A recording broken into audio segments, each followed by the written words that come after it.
Welcome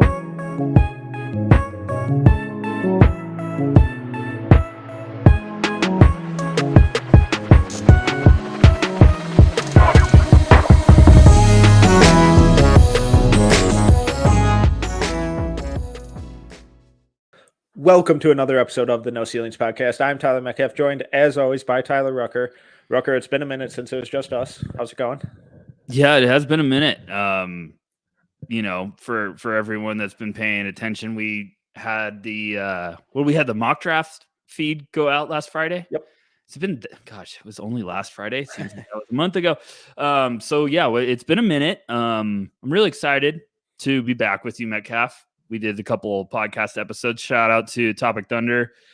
Mm-hmm. That was a really fun episode. Me and you just jumped on and talked some OKC hoops. If you guys haven't listened to that one, go check it out. It was great. It feels right to be back on the No Ceilings draft show with you, kind sir. How we doing? I'm sorry about your T-Wolves. I thought they just fought, and I thought Mr. Edwards grew up a little bit. And I'm not meaning that in a bad way. The clip after the game is absurd, if you saw that. Did you see that clip about him running into the tunnel? Mm-mm. Oh, gosh. So he, grabbed the chair to move out of the way, and he tried to pull it out of the way and did a 360 and then tried to drop it, and it kind of hit someone. He did hit someone, but it wasn't that bad. But I think now legal stuff's coming into it. I'm like, come on, people, can we rub some dirt on it and just get over it? Why do we have to make it whatever? Hope she's doing okay. But yeah. Awesome prayers. What Sorry about your T-Wolves. I'm ready to go. And happy draft day to all that celebrate the other draft. Yes, we are recording this middle afternoon Thursday before the NFL draft and the NBA playoffs, so we can responsibly watch both of those simultaneously. Yeah, so I'm good. Busy as always.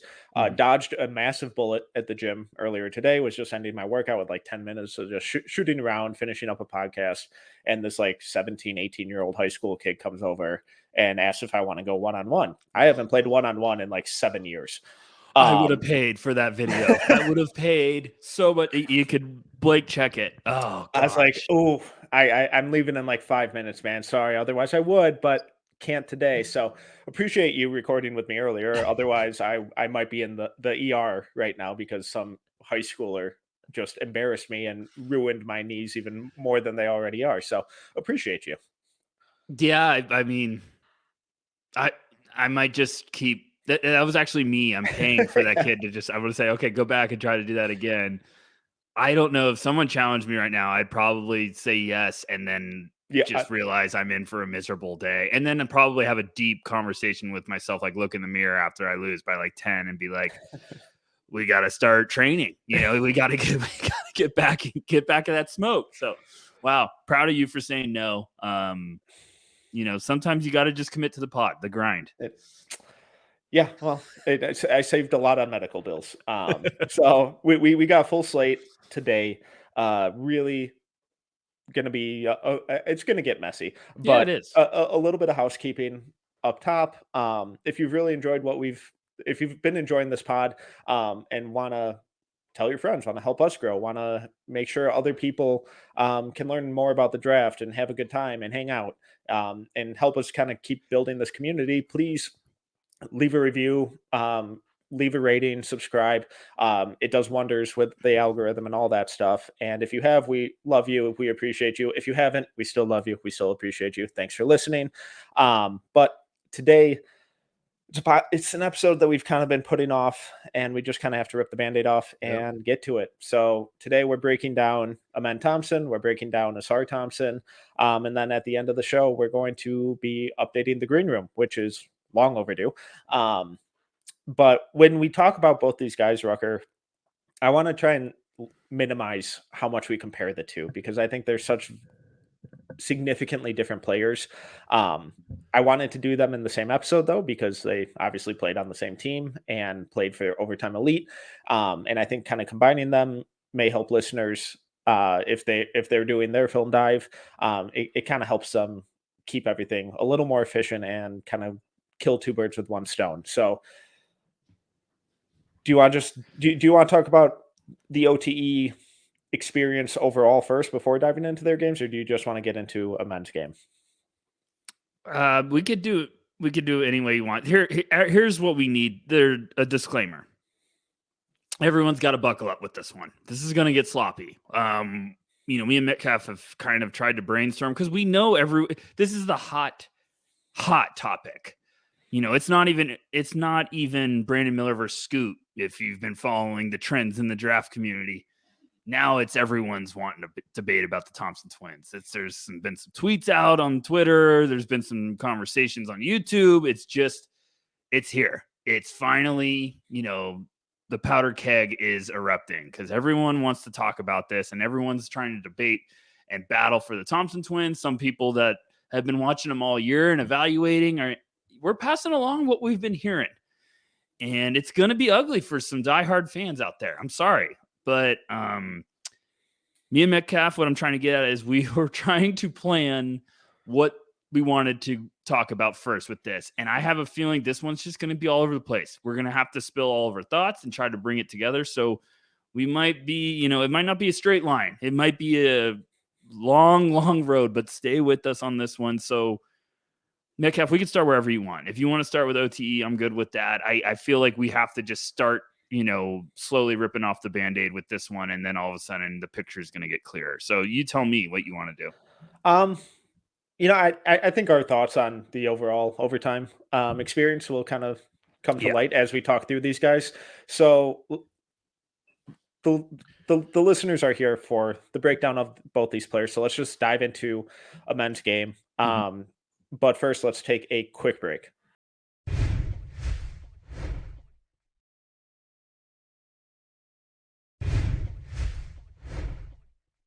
And we're back. All right. So Amen Thompson, let's start with the obvious.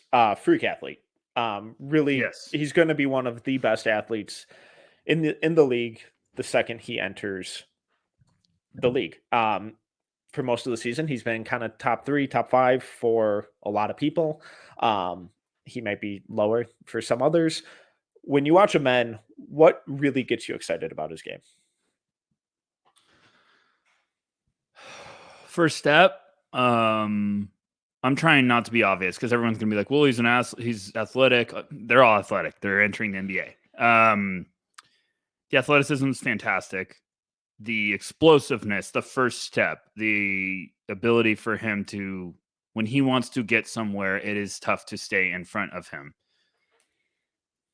And then the playmaking. Those all get me really pumped. And then when the cherry on top is him being 6'7", we got a lot that we can work with right away that a lot of people can't necessarily bring to the table. And I think that's my biggest thing I keep coming around on when it comes to I'm not selling all my stock on Amen because I keep coming around to that. Guys have carved out lengthy careers at the NBA level with less to offer as prospects. That is, I've tried to point this out in my articles lately when I've talking about the Thompson twins. We're almost in a weird way. I think we're putting them at too high of a pedestal. Maybe we need to just think lower and be like thrilled with what outcome happens because as I just said, guys have made lengthy careers at the NBA level and made a lot of money with less to come into the league with. The shot, I can't stand it sometimes. The playmaking, I'm trying to not go too crazy. So sorry, Metcalf. Stop me, interrupt me if I get a little off the rails. His playmaking is unbelievable. He also tries to force a playmaking lane to happen when it doesn't need to be. Sometimes he needs to dribble and be like, just extra pass, guy's wide open. Instead of you trying to dribble and make somebody else come at you and you throw a fancy backdoor no-look dime that usually gets, a turnover. In a weird way, he needs to not try to be a highlight machine. He needs to just play simple because he's such a good passer. He's such a good playmaker. He has great vision. Don't go fancy. Just make it simple. Be quick. Don't be in a hurry. And I think that's with Amen. Like he has so much stuff that, yes, there's a lot of negatives, but the positives he has to go off of are still so impressive. And me and you are going to talk about his age. There was a big tweet about everyone going crazy about a scout saying, well, he's 20 years old playing against 16-year-olds. That's correct. Yeah, That that's is a just a correct fact. statement. That's a fact. Everyone could get pissed about it. And a lot of people were like, what about the international tour? And I was like, come on, stop. They weren't dominating against FC Barcelona and top EuroLeague plays. And everyone's gonna be like, well, what about Mega? Mega was terrible this year. Jurisic looked like a potential lottery pick against OTE. That tells you enough when he shot 19% from three this year. One of those teams was literally in the first year ever. I think it was Marc Gasol's team. Rocco was their big prospect. We always love Rocco. And as much Rocco as we can talk as we can get, death, taxes, cockroaches, and Rocco Percocet. But I don't know, Metcalf. I'm just all over the rails because this one is going to get sloppy. Where are you at? Well, let's stick on the competition level for a minute. Fine. Just we'll be quick about it, but I think it is important to note, not necessarily as a way to slander or diminish what these guys can be or are or whatever, because everything we've heard is they are really, really good kids and really, really hard workers. And when Yes. you get guys who have these just natural athletic ability and questions around other aspects of their game, it'd be really concerning if the feedback wasn't that they were super coachable, but they are. So that kind of naturally gives you some, maybe a little more encouragement that they can really grow those weaknesses into potential strengths or at least league average abilities. So I think that on its own is really important and notable. The the backlash about that comment the other day makes absolutely no sense. Yeah, they look solid on the Tour. Like you said, not it wasn't top tier Euro competition, but they were adults, they were grown men, they were professionals, so cool. What the fuck are we doing comparing the fucking basketball tournament to NCAA basketball or the Euro Tour or the G League? If you if You your lost argument me. for them Everyone, yes. if your argument for them is, well, they dominated the TBT, your argument is fucking flawed. They're This really has nothing good to on do with the 2K. Thompsons. That's right. That's right. This has everything to do with that being an argument.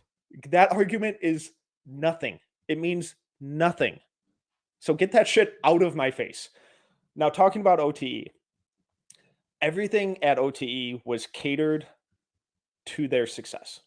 And that's fine Yes. because they are the poster kids for OTE. So OTE has every incentive for them to thrive, to dominate, to be top 5 picks in the NBA draft, because that's how OTE grows and continues to get more talent in the doors in the future. I don't think it did any service to them actually getting better as players this year. What I saw on tape from last year to this year was very similar. It was an abundance of transition offense for both of them. And they're both incredible in transition. I have zero doubts about their transition ability. Their hit ahead passes are insane. Both these guys are making like mid-air kick out passes off of defensive rebounds to lead the guy to an easy dunk. Just Amen, he ranked in the 94th percentile in transition scoring.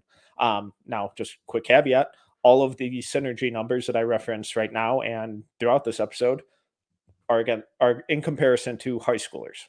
Right. They turned 20 in January. That's important. I think it's really important. The entire college season, Brandon Miller got destroyed for being 20 years old, for being an old freshman. These guys are the same Preach. age and playing against kids who are 2 to 3 years younger than them. Preach. Again, I don't mean that as a way to diminish who they are as players individually and what they can become, because their potential is still astronomical. What I throw that information out there just to provide context of what their numbers represent and how significantly we could see those change once the level of defense, the level of athleticism, the level of size and experience and basketball IQ and coaching. I think there's going to be a huge drop off in a lot of these numbers that on their own look awesome. But if you don't factor in that context of age, of play style, of how the OTE had like fast break power plays with 5-on-4 situations after fouls, and the out of bounds stuff was just grab it and go. A little similar to the EuroLeague. I think all of that stuff is important. It's not a way to diminish, but just everything that OTE was this year, everything that the City Reapers team was this year was specifically crafted to highlight what both of them are perfectly suited for, which is high-paced transition, run and gun basketball. It's the exact inverse of what the Ignite was and has been, where the Ignite is constantly putting their players in difficult positions to grow their all-around game, to become better basketball players. I didn't get that sense from the OTE. Now, everyone that's getting ready to exit out or, turn it down, just come on back, calm down, take a little breather, because this is all stuff you need to think about. We're not trying to be negative. Like Metcalf, you have them lower on your board. I still have them high. I still have them both in the my top 7. And I have the most questions about them in my top 7. And I'm still believing it because of what I said earlier of they both have stuff that is going to come in that a lot of prospects don't have all of that stuff already, even if they have their weaknesses. And I am right there with you. Everyone's going to complain and be like, well, what are you talking about? They're 20 years old. They're 20 years old. So if you're going to use that argument and counter it, you can't use it against Brandon Miller because it's the same stuff, except Brandon Miller is playing against collegiate basketball players. I mean, I've openly asked people around the league. I had an executive be like, the OTE league is a joke. Like, and it's just him saying like, they're good, but they're good players, but that league is still a joke when it comes to competitiveness, talent, how old they are compared to what they're playing against. It's not just us bashing the Thompson twins about to be 20 years old. It's 20 versus 16. Like Brandon Miller in that league, my goodness. We joked at No Ceilings this year in the group chat. We were like, imagine if Cam Whitmore was playing in the OTE this year, how damn good he would look. And it was like, yes, because there's a lot of times in those games they're up 30 and, it's Olay defense where they're literally waving the red flag for a bull and literally the Thompsons do one little baby cross and just coast down the lane for an easy dunk. And I'm like, I can't use that one, skip. And the transition stuff, there's a lot of leak outs. There's a lot of course, but I'm not worried about them in transition. No. Let me catch my breath because I got a lot I want to talk about. Still, with all that said, Amen Thompson throughout the year, 27 minutes a game. He averaged almost 16, 6, and 6 with 2 steals and almost a block a game. Shooting splits of 56, 25, 65. Yes, everyone, we all just groaned at the same, or, moaned at the same time with the 25% from 3. It's just going to be really fascinating about the fit. And the draft is about everyone with fit, but Amen, I think, is the number one guy we got to think about his fit in the NBA. And I'm talking with teams. Like, he needs the ball in his hand to thrive. You want Amen being a go get the rebound and run in transition with the ball in your hands and make stuff happen. So I don't know. I'm just continue to be fascinated. I think there's too much talent. I think you're hoping it's, gosh, I'm sorry for everyone with this. I think you're hoping it's Ben Simmons with the mentality of, I'm going to be a relentless worker. And I'm not trying to dog Ben Simmons, but obviously he's had some stuff go on. And I think you're thinking this is what Amen could be, is like that idea of plus size ball handler, great playmaker, hopefully turns it up defensively to be consistent weapon on that side. And then, if Simmons doesn't get hurt and doesn't have all this stuff that derails his career, we might have been talking about Simmons being a star for years to come in the league. But I think there's a place in Amen Thompson to have great success in this league. And I do think that about his brother, but I'm sorry, I'm all over the place. Yeah, no, I want to pivot into a little more uplifting stuff because he is a Yes. really exciting player, and this isn't just a shit on the Thompson twins episode. Um, No, but le- I don't mean to cut you off, but we have to. Everyone's got to be thinking about this. no, I know, but I Yeah, more so like mean that there's still so much to like about their yes, games there's a too, and get ton. excited about. Yeah. We already talked about the transition offense. We got to talk about his playmaking. Um, Yes. I think he's second best playmaker in this class, probably. I still think Scoot is a level ahead of him. But some of the reads and the acrobatic kickouts and dump offs that he can make are really, really special. I think we both view him as ideally a primary creator, primary ball handler, pseudo point guard type of role in the NBA. I think that's where he would be best at.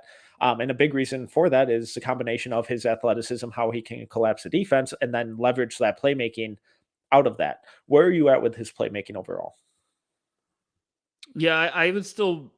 I think anyone can argue that he's the best playmaker, and Yeah. I'm fine with it. I'm not gonna, you know, I'm not gonna get my, my fire, my war face on to try to defend it because I think it's also just side of the bed you wake up on sometimes when it comes to flavor of the month. Like sometimes I watch a man and I'm like, oh gosh, he might be the best playmaker in this class. Sometimes I watch Scoot and I'm like, oh gosh, why am I questioning it? Amen, I kind of hinted at it before. He makes some plays, some decisions that you're just like, my goodness. Like, I Yeah. don't care that you're doing this against younger guys. Just the ability and the balls to even attempt to throw some of the passing windows is just ridiculous. And you can't teach that stuff.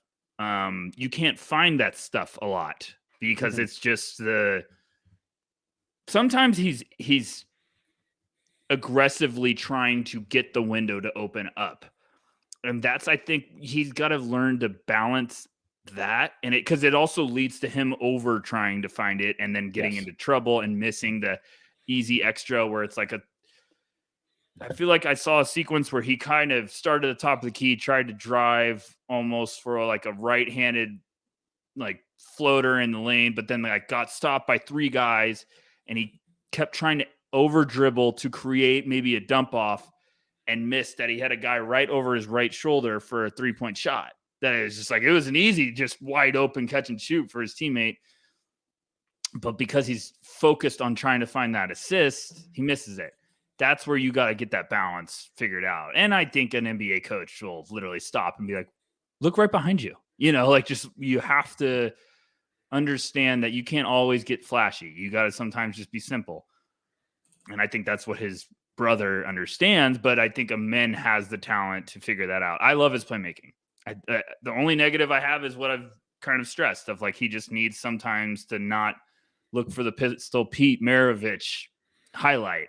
Sometimes you just got to make the extra and very, very gifted with the feel and feeling out when defenders are collapsing and where the ball should go. And of course, in transition, looking up the floor, like checks a lot of boxes. And then you keep reminding yourself he's 6'7" with terrifying explosiveness. And you're like, okay, I think I need to keep reminding myself of that area too. But what about you, Metcalf? Yeah, and I think his creativity is really gets showcased with his passing. And he kind of reminds me of like a Josh Allen type quarterback where coming into the league, Allen was lauded for his big arm, his ability to make these absurd throws, but kind of struggled with the in between touch pass stuff. Yeah, I And like a this. lot of one of my kind of, gripes, I guess, with the men is all of his passes seem to be like they're complete fastballs, where a lot It's a of good it, one. where on the kickouts, it's perfect because he's making cross court kickouts that are on a frozen rope and they're right in the guy's shooting pocket, and it's perfect. But he's throwing that same trajectory of a pass to a guy who's 4 feet away from him cutting baseline. And it's like, okay, you got to take some of that, some of the steam off in time. I think that's something that he'll easily be able to do. But passes like that, I think, kind of elevated his turnover numbers unnecessarily these last 2 years. So I think that would be, and I think that's a relatively easy fix for him. But it's just one of those things where it's like not everything has to be an absolute bullet. You have to throw a catchable ball. Um, Something that I found really fascinating was the kind of disparity between his pick and roll playmaking and his isolation playmaking. Obviously, all of these playmaking numbers are dependent on the guy making the shot, so there's a piece of that. But I think the disparity in it really highlights how he's able to leverage his athleticism on his own in a vacuum versus how much his lack of shot enables defenders to kind of collapse on him. As pick and roll ball handler, including passes, he ranked in the 41st percentile in points per possession. In isolation, including passes, he ranked in the 78th percentile in points per possession. And I think that really highlights the ability when in the pick and roll, a man defenders are able to kind of go way under the screen, and they're able to double him a little more effectively. They're able to build that wall, a la Giannis Antetokounmpo. Obviously, different players. You get what I'm saying. Yes. And when you bring extra bodies towards the ball in those situations, it makes going under and kind of limiting his athleticism a little easier. In isolation, though, he's able to kind of lull the defender to sleep because he goes from 0 to 100 in the blink of an eye, and the speed on his crossovers and the viciousness of his crossovers gets him into the middle of the paint with ease regularly. And then from there, that's when everyone on the defense collapses, and we saw that with a lot of the spacing issues with the Reapers this year, because the entire defense would collapse on him, and then that's when the kickouts to the opposite corner happen. That's when the dump offs to the guy in the dunker spot happen. And that ability to be more of a scoring threat in isolation, to really maximize his athleticism in isolation, it's similar to what we see with his transition offense. And the lack of the jumper, I think, makes his ability to be that dynamic pick and roll creator a lot more difficult. Yeah, I mean, it's just really interesting with his game because I when he's confident and things look slow, absolutely just dynamic weapon on the court. And I think the point you made about the lack of touch on some passes. Sometimes he does try to throw just like tight window bullets, and I'm like, he has to understand if you're trying to throw those, odds are you probably shouldn't throw them because you're making it a difficult catch for you. Got to know always who you're throwing it to. If you're trying to Right. throw a In the fastball, NBA, those probably get caught a little more, right, but right, right, right. you gotta know who you're throwing to. Yeah, exactly. And um, I don't know. He's just become polarizing for everyone, for every evaluator, because you have to run through every positive, negative, and then all of a sudden we're also bringing in the competition level. It's like, well, when everyone gets like disappointed with us saying he's 20 and he's doing this against 16-year-olds, it's not just the age difference. It's jumping from that to grown men NBA, like being thrown into the fire. But that's what I'm fascinated about. I don't care Mhm. if he's playing, if he was in Europe doing this against guys way younger, I'd be like, fine, whatever. But that league might have been better in Europe than the OTE. And that transition from Europe to the NBA might have been better than what we're going to see from the OTE. I mean, Jan Montero didn't even get drafted last year, right? Yes. Why do I always It was Why do either in I the, no, like, he the wasn't 50s drafted. or Gosh, son undrafted. of a why did I have to I didn't feel confident bringing it up, and I'd have to gosh, I hate when I do this. Like, sometimes just get on a roll. He went undrafted. Dang it, I knew it. Just do it with confidence. See, there you go. Just the exact same way as how I feel about a man. Like, sometimes I just need him to be confident. And we're talking about the playmaking, but I do think he's got to unlock some confidence around his game offensively, even if it's his outside. Fine, I'll just stop dancing around it. The outside shot, even if he's not hitting it, he's got to be confident in it because that's going to unlock the playmaking even more. And he's got to get people to respect him, or they're going to treat him like Rajon Rondo, Celtics legend. And when you watch the full games, it was pretty rare for a defender to defend him outside of the 3-point arc. And Yes. a lot of the time they were even below the free throw line.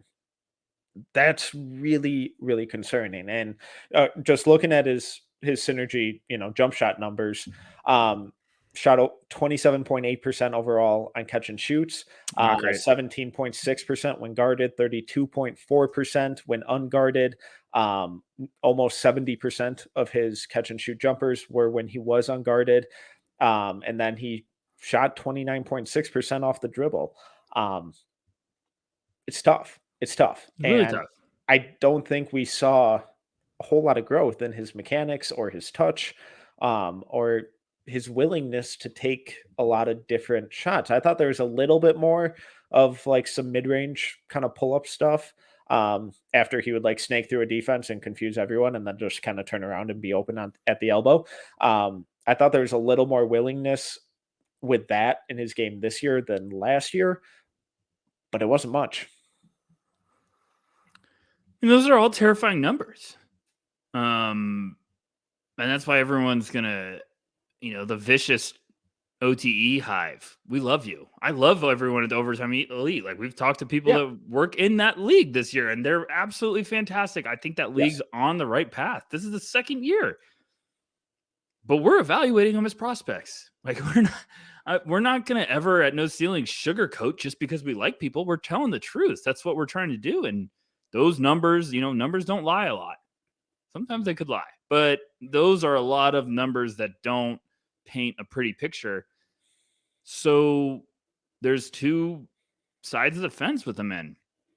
It's he goes to the right team, is overjoyed with the talent around him and the additional spacing at the NBA, and figures it out. And some team figures out how to let him thrive. Or there's the other side where he might go somewhere and it just doesn't click. And still, he has the tools to be someone who can stick around in this league for a lengthy time. He might not be a superstar, but he could be an impactful presence with his size. I think if that side of the fence happened, he'd have to become a demon on defense. And I think there is that tools and there's that desire, but he's just got to flip the switch. And hate to say it, but with the OTE, there wasn't a lot of guys that really looked like they were focused on always being a lockdown defender, because it wasn't that they didn't want to do it. It was just the play style of it. Felt very, I meant to say this earlier.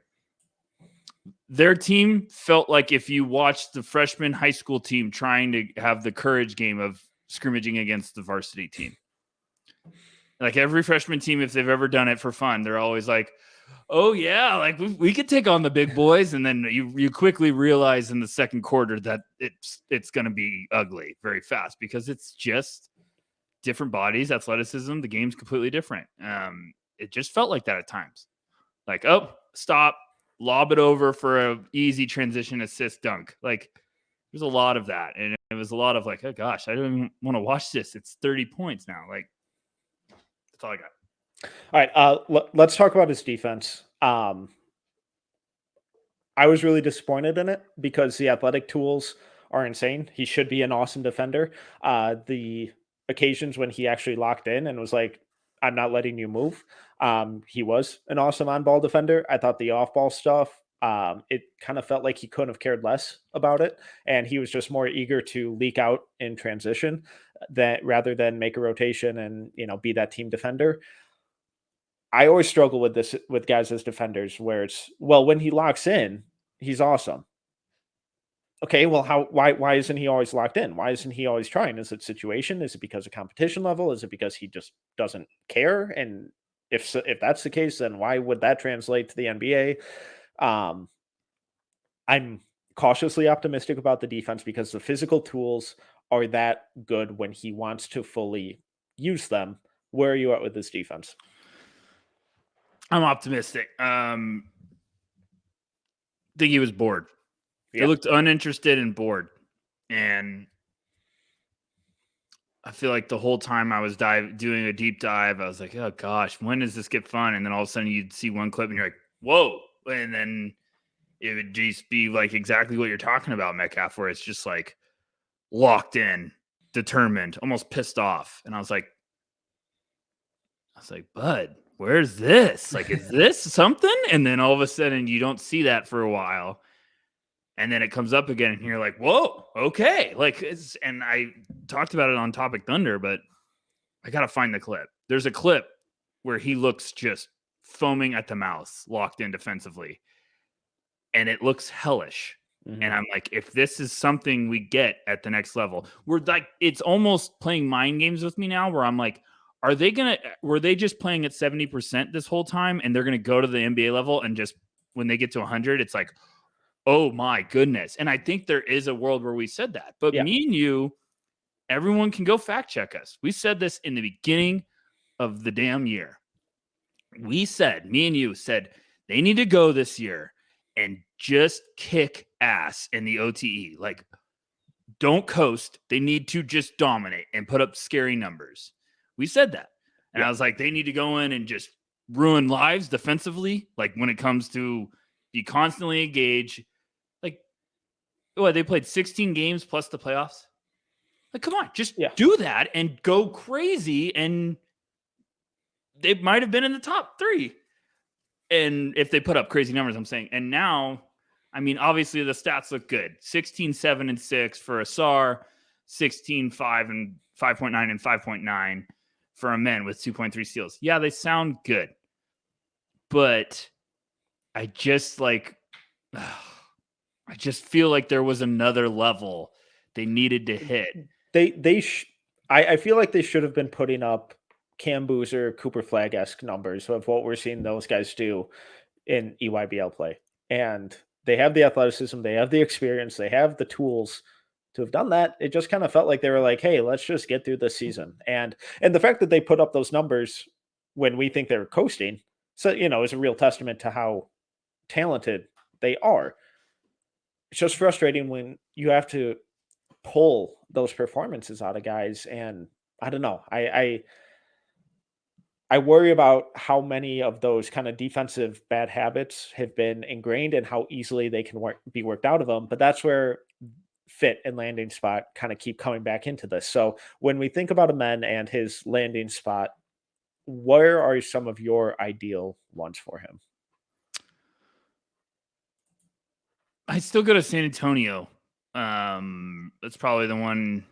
I know every Spurs fan, when they hear that, they're saying, well, that means we don't get Victor. And I'm like, yeah, that does mean we don't get it.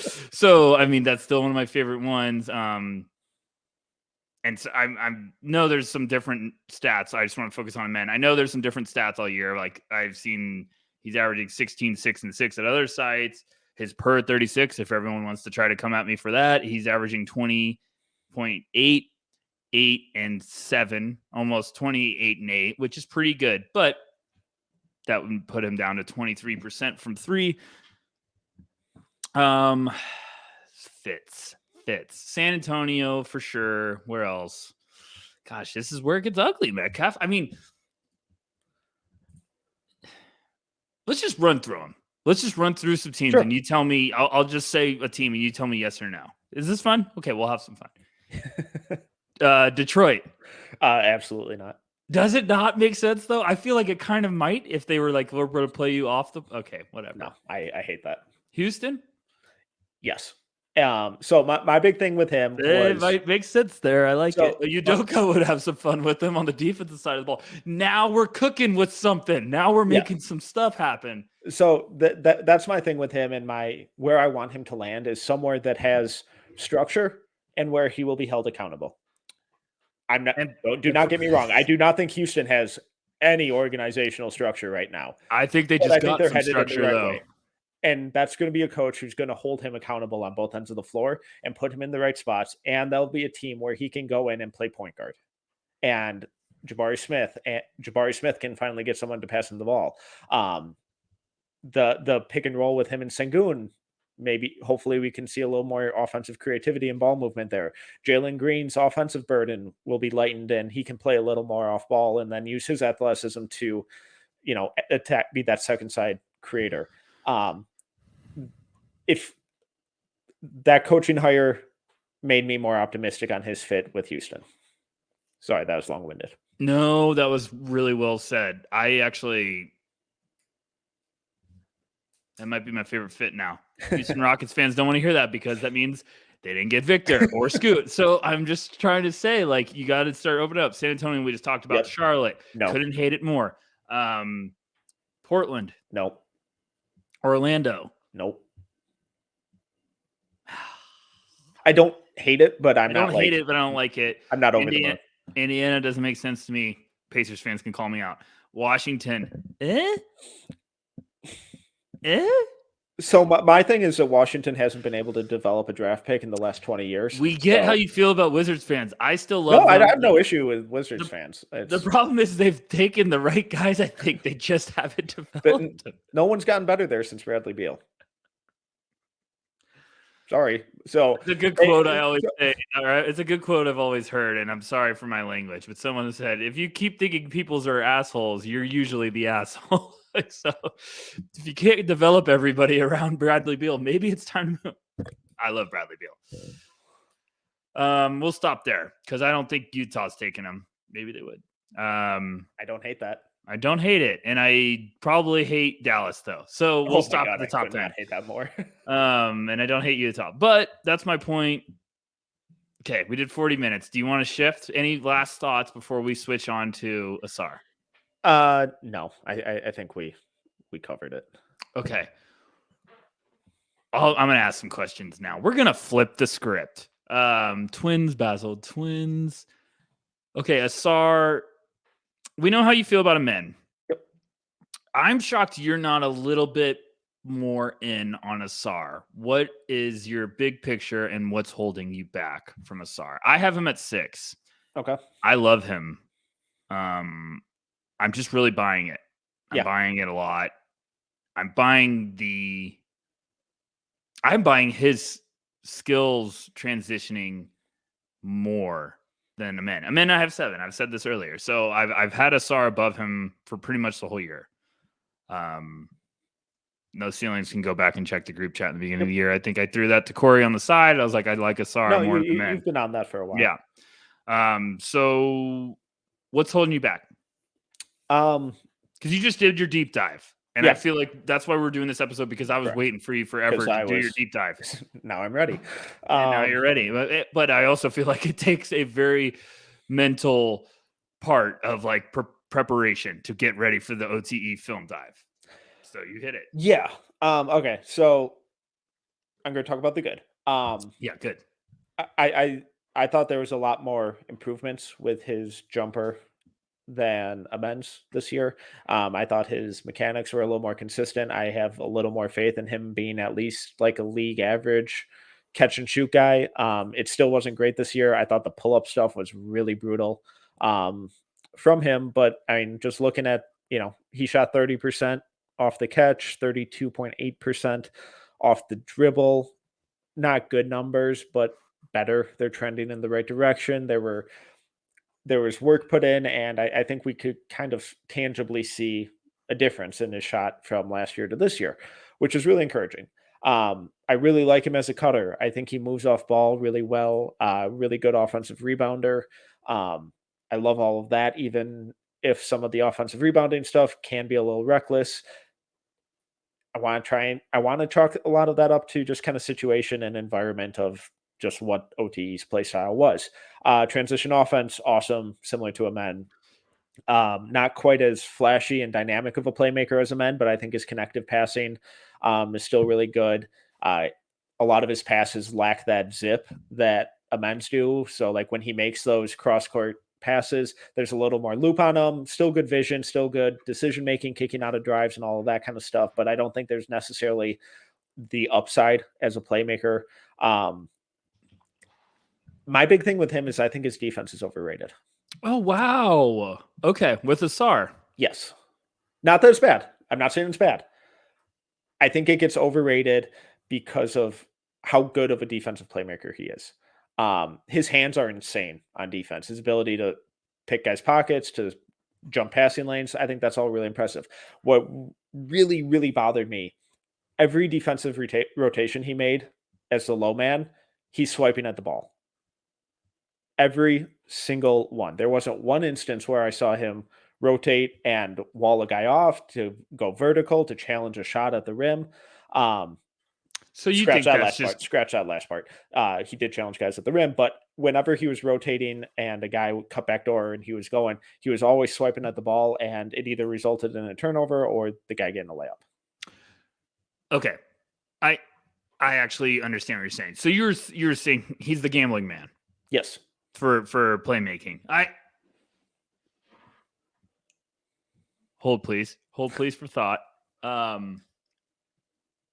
Yeah, it's everything's playing back in my head. You're right. I like that.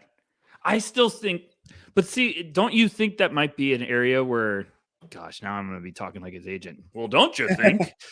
I feel like you could iron that out, or Sure. it could be a bad habit that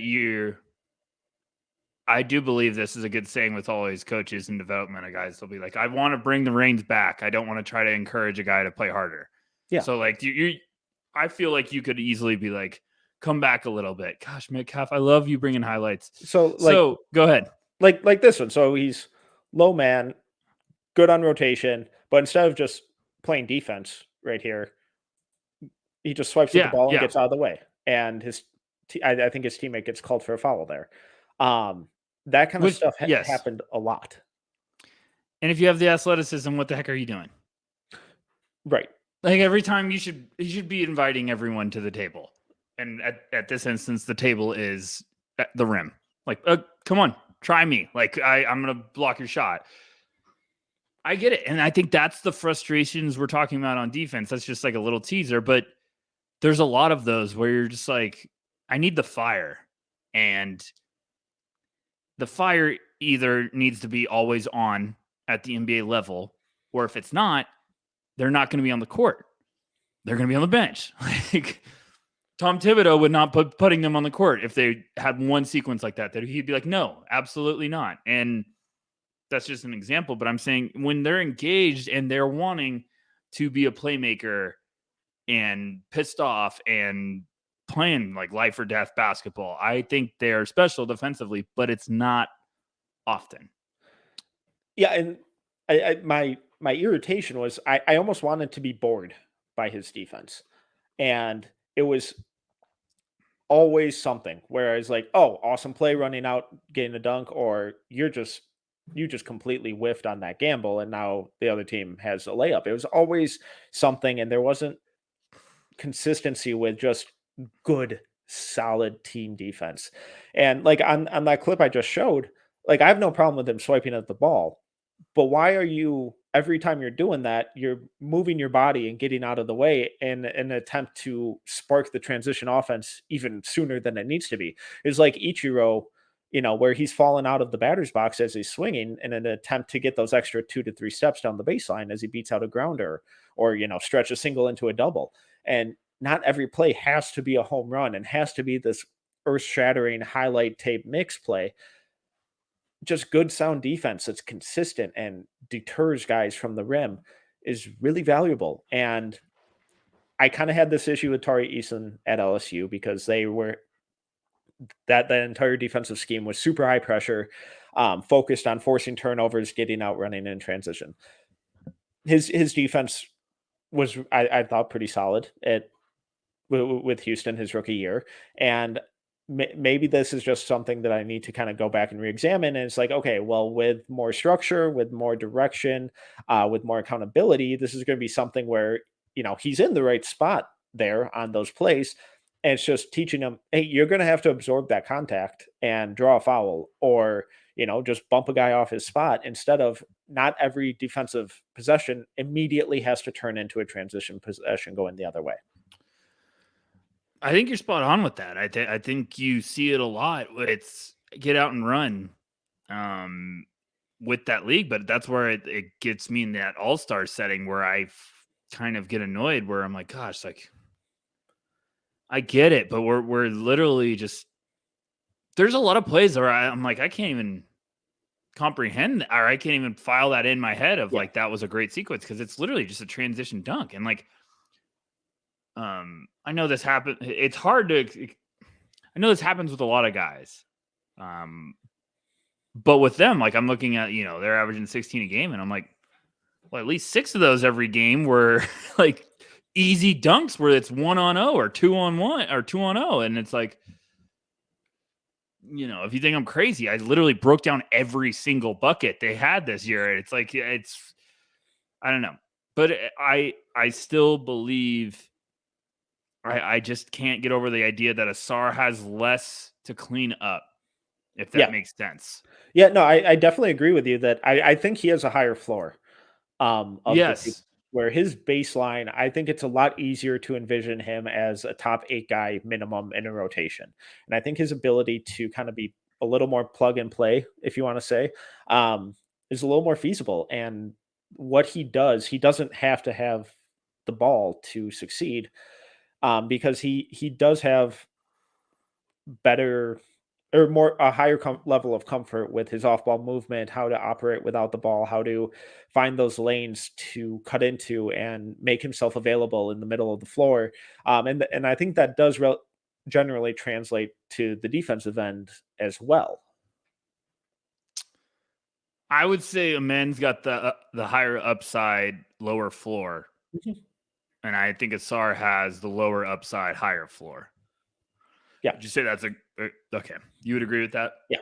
It's probably a first of all time that you'd agree with me. What else? What else are you thinking about Ausar? I like the playmaking a lot because I think he looks he looks like a guy that I would just enjoy playing basketball with. I think he makes the extra pass. He's unselfish. He understands where the ball should go. He's a cutter. He moves well. He understands like, oh, space, get out. There's a lapse right there. There's a window for me to attack. Like, where are you at with his playmaking Yeah, compared to his I brother? I generally guess. If you want. agree. I Yeah, I I I think I think he does a good job of also kind of, um collapsing the defense, getting into the paint, and then making good decisions on those kick out passes. I think he's got good vision. I think he's a smart passer, even though the flash isn't really there. It's just sound, it's consistent. Um, when you think about his playmaking and his connective passing, is there anyone in the league that kind of reminds you of, or like a type of role that you can envision him filling early in his career? I hate how much you just want to put me on the spot with pro comps. Brogdon? You think he runs that much point? No, I'm just saying the idea of like how he understands where to get to his spots, attacks, feels, can set up guys with like driving kicks. I'm saying the idea of him, like I'm saying probably right now, where like Brogdon comes in and plays off the ball with like Smart or Derek White, and they kind of share some stuff. I'm trying to think of some other one. Livingston back in the day with the Warriors, maybe. I don't know. I'm just trying to. I think he's going to be this guy you bring in, and you're playing him alongside some scorers, and he's just really good at like I can attack and dump off. I can hit that little elbow jumper in the lane. I can finish with athleticism. I Yeah, don't so and know. like one that just came to me is like Igu Andre Iguodala, That's a good one. That is a because good one. I don't think he's necessarily. I know that this isn't what you were saying, but I don't think he's gonna be as, that on-ball creator as much, but as a guy who can cut, really maximize those open pockets, and exploit a defense and either make those interior shots, or kick out to teammates. I mean, that we saw Golden State for years dominate with that Steph Curry, Draymond Green pick and roll, and then Draymond Green throwing lobs to Iguodala, or those roles reverse. And I think Asar has the ability and the IQ to kind of fill that similar type of role. I actually like the Iguodala one a lot. I guess that's where I'm trying to get at, and I just couldn't think of it. But we just also brought up one guy who played 14 years in the league, one guy who's Right. played 18 years, and Brogdon's still playing right now. So I think that's where, although we have questions, we have high praise for where he could be and Mhm. in carving out a role for a long time. The Iguodala one might be one of my favorite ones I've heard for him. Um, because if he buys into that defensive upside and becomes consistent, I still have said before, like I think he has all defensive upside, but he's got to get to a coach that can get get the bad habits out of the way. And because I still think when he's on ball and he's engaged, there's stuff there that I'm like, my goodness, he can move fast and be a pest. But I also think he's doing that against 16-year-olds. So if you're going up against Paul George right away, you might be in a different world when you're like, oh gosh, okay, Paul understands that he could probably give me a nightmare. I don't know. No, and I have more faith in him kind of filling that Iguodala-esque role too, just because of what the spot up numbers looked like. I mean, it's obviously not an awesome percentage, but shooting 36.9% on spot up catch and shoot jumpers, that's a good number. Um, Especially when you have 65 of them. I think that's an ample kind of sample size to work off of, especially compared to last year where that number was lower. I don't have it off the top of my head. But kind of goes back to the whole tangible shooting improvements that we saw from him this year. I want to pivot back to the defense real quick. How do you feel about his on ball stuff and just kind of his defensive fundamentals overall?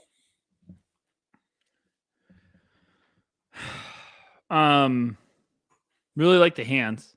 Yeah. And then my problem is with the Thompsons. I get married to the flashes because of what we talked about with the inconsistency of not seriousness, but like it goes to all-star setting where like I feel like you can't, because a lot of guys are coasting and they're not playing, like it's the playoffs. And it's just a different mentality with some of these games. And some games it's like the game's over by the first quarter or by the second quarter because it's a 30-point game. Like I went to a game in here in Arizona. I went to a game and I think the score was like 30 at halftime. But like in the second quarter, it was literally like stop, throw the ball ahead, windmill, stop, throw the ball ahead, like biggest alley-oop ever. And it was like, it felt like 2K on rookie or you're playing NBA Street. That's what it felt like I was watching. I was just like, oh my gosh. So focusing on Ausar, he has stuff on ball that's where I get like, oh gosh, okay, there is something here. Yes, they both have fundamentals they've got to iron out, but I feel like his feet and where he can get going to almost give you nightmares is where I'm like, oh gosh, there's something here a lot. But that in the hands get me really intrigued on ball. Off ball, I think there's a lot of flashes. There's also some very impressive flashes, but there's also some ugly flashes. What about you? Where are you at with on ball and off ball if you want to go down that rabbit hole? I mean, I think his on ball stuff, I think the peak of it isn't quite where a men's peak is. We've been saying that back and forth a bunch now. But I think his consistency both on ball and off ball is a lot more impressive. The hands he might have the best defensive hands in this entire draft class. They're lightning quick. I hate his closeouts. I think he's really sloppy with those. I think he can get a little jumpy on ball, especially when defending smaller guards. And it feels like he's been a defender who has just relied on his size and athleticism his entire career so far, and he hasn't been held accountable to really finely tune those defensive fundamentals and perfect that footwork, perfect his balance, perfect his closeouts, all that kind of stuff. But at the same time, he's still a really fucking good defender without all of that. So it's like, okay, so if he gets to a team and they focus on, hey, you got to be more disciplined with your closeouts. You got to be less jumpy on ball. Not every defensive play needs to be this home run swing where we immediately get 2 points the other way. And instead, we're just taking away a possession from them. Then it's like, okay, now we're talking about a guy who, like that's a situation where I can start really seeing what you're talking about with the all defensive stuff. I just think landing spot similar to a man. I hate comparing them and going back and forth to this, but we have to. That's it. We have to because they're twins. But the importance of landing spot and structure and having a plan for him and being held accountable, I think that's going to be so important. Okay, let's do this again. I'm gonna throw it right at the spot. I'm gonna run through the teams. You tell me, because this is a fun exercise, because I Yeah. feel like these answers might be very different. So we're just gonna run through the teams. You tell me fit. Detroit. In a vacuum, no, I don't like it. Oh, okay. I actually like that one. Houston. Don't like it. Wow, I like it. Okay, here we go. San Antonio. Don't like it. Don't like that one, even though I like the organization. Yes. Charlotte. I like that one. Like it. Portland. Yep. Yep. Orlando. I sort of like it a lot. I don't. Wow. What? Okay. Indiana. Yes. Yes. For me too. Washington.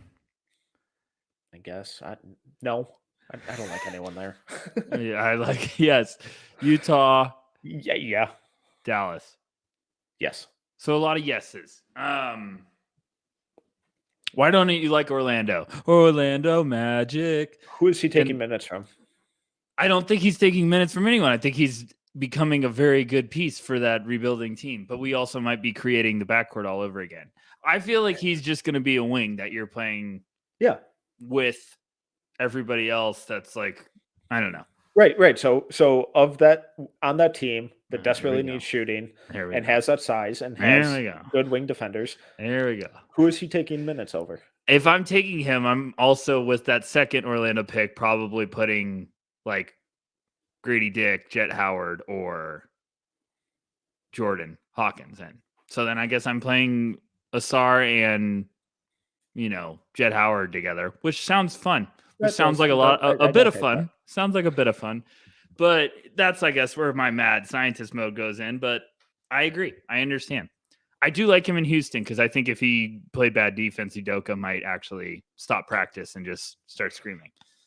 I mean, Udoka is going to be good for Houston. I'll throw the off the court stuff out the window, folks. We're not talking about off the court. yes. I still wish you would have answered what happened. Yeah, Come I'm on, not man. sure we're gonna get any of that anytime soon. No, but, I don't think so either. Okay. They did their homework though. But go ahead. We got anything else? I don't think I got anything else on either of them. I'm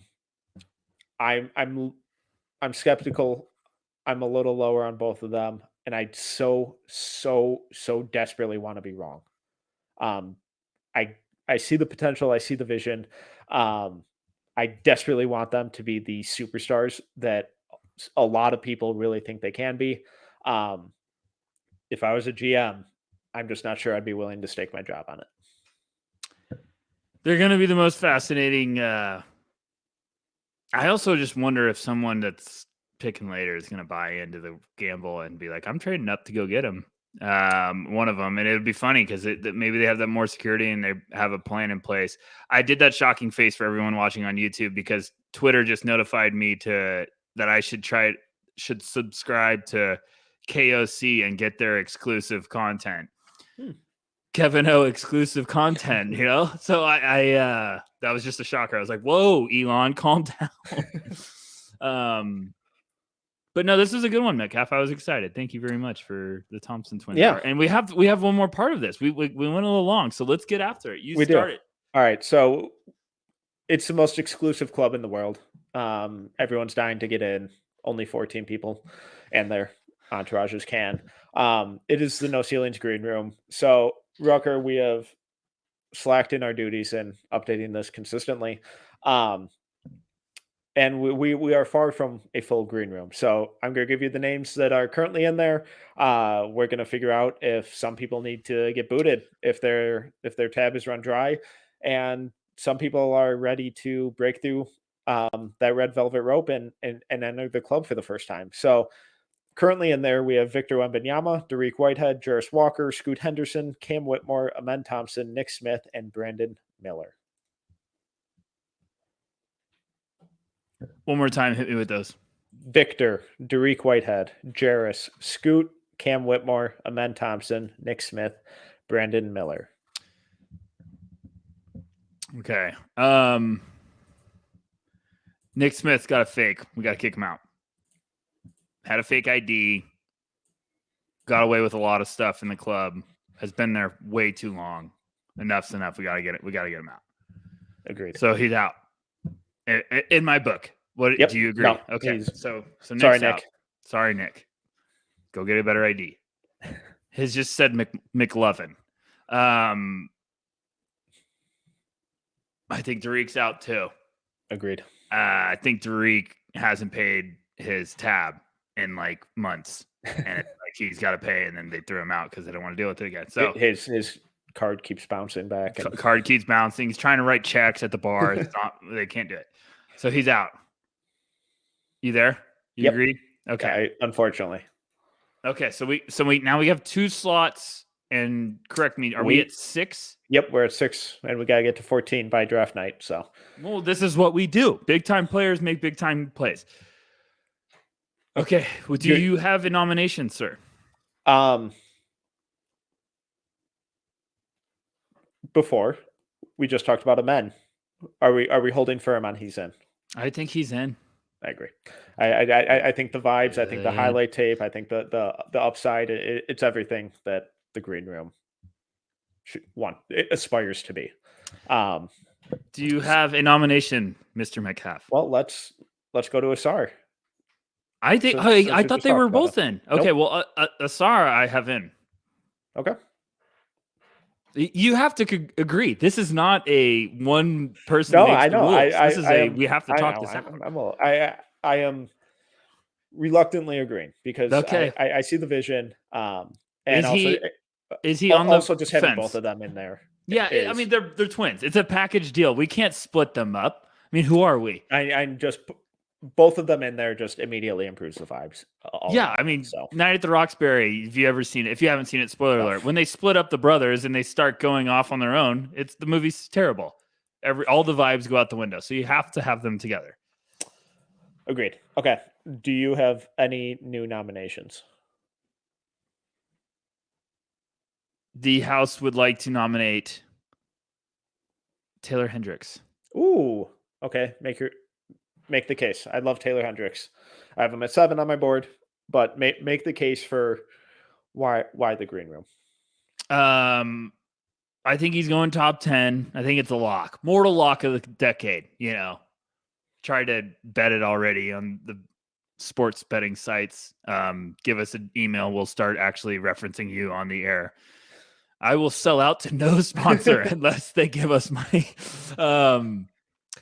I think Hendricks is going top 10. I think he's going to be, I think he might be a safe floor guy that I haven't really realized until I'm talking about this right now. Like he might be one of those guys that the floor is a lot higher than people realize. 6'9", defensive potential, shot blocking, good off-ball guy, 3-point shooting. Checks a lot of boxes. Check. And I think when we get past top 5 in this draft, wide range. So I could see Taylor going as high as 6. I could see him going more towards like 8, 9. Big fan. Okay.